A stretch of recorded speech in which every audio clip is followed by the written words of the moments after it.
اعوذ باللہ من الشیطان الرجیم بسم اللہ الرحمن الرحیم فلما دخلوا علیہ، اب جب یہ پہنچے ہیں اگلے سال، داخل ہوئے حضرت یوسف کے ہاں پیش ہوئے،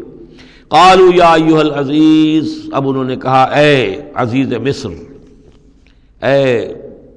مختار مطلق اس راشن کا اور اس غلے کا، مسنا و اہلنا الضر، ہم پر اور ہمارے اہل و عیال پر بڑی سختی آ گئی ہے، یعنی اب قحط کی شدت، ظاہر بات ہے قحط کی شدت ہے تو جانور بھی مر گئے، اب نہ اون ہے نہ کچھ اور ہے، ورنہ پہلے یہ کچھ اون لے آتے تھے، کچھ اور سامان لے آتے تھے، جا کر کچھ تو بدل دیں، کچھ تو قیمت دیں، وہاں سے غلہ لینا ہے،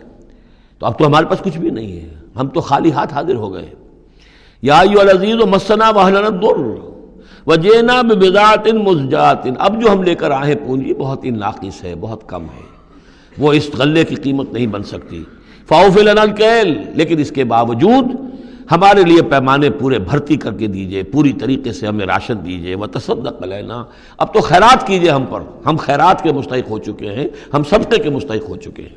ان اللہ یجزی المتصدقین، یقیناً اللہ تعالیٰ صدقہ دینے والوں کو پسند کرتا ہے اور ان کو جزا دے گا۔ اب یہاں جو ہے یہ آخری بات ہو گئی کہ حضرت یوسف علیہ السلام بھی اپنے بھائیوں کو اس خستہ حالی میں دیکھ کر پھر مزید جو ہے ضبط نہیں کر سکے، اور انہوں نے اپنی آئیڈینٹی ڈسکلوز کی۔ قال هل علمتم ما فعلتم بيوسف واخيه، اب حضرت یوسف پوچھتے ہیں تمہیں یاد ہے کچھ تم نے کیا کیا تھا یوسف اور اس کے بھائی کے ساتھ؟ یہ وہی جو اللہ تعالیٰ نے فرمایا تھا کہ جب وہ جمع ہوئے تھے تو ہم نے وحی کر دی تھی، وَأَوْحَيْنَا إِلَيْهِ لَتُنَبِّئَنَّهُم بِأَمْرِهِمْ هَٰذَا وَهُمْ لَا يَشْعُرُونَ، ایک وقت آئے گا اے یوسف کہ تم یہ ساری بات جتلاؤ گے اپنے بھائیوں کو اور انہیں گمان بھی نہیں ہوگا۔ هل علمتم ما فعلتم بيوسف واخيه، کیا یاد ہے کیا کیا تھا تم نے یوسف اور اس کے بھائی کے ساتھ؟ اذ انتم جاہلون، جبکہ تم جاہل تھے، نادان تھے۔ قال انت انک لانت یوسف، اب وہ انہوں نے غور سے دیکھا ہوگا کیا یہ آپ یوسف ہیں؟ قال انا یوسف وھذا اخی، حضرت یوسف نے فرمایا ہاں میں یوسف ہوں اور یہ میرا بھائی بنیامین ہے۔ قد من اللہ علینا، اللہ نے ہم پر بڑا احسان فرمایا ہے۔ انہ من یتق ویصبر فإن اللہ لا یضیع اجر المحسنین، قالوا تاللہ لقد آثرک اللہ علینا وإن کنا لخاطئین، انہوں نے کہا اللہ کی قسم ہے اللہ نے آپ کو ہم پر ترجیح دی ہے، پسند کر لیا ہے، اور یقیناً ہم تھے خطا کار، ہم سے ہی غلطیاں ہوئی ہیں، ہم نے ظلم کیا ہے، ہم نے زیادتیاں کی ہیں۔ قال لا تثریب علیکم اليوم، حضرت اب یوسف علیہ السلام کی وہ جو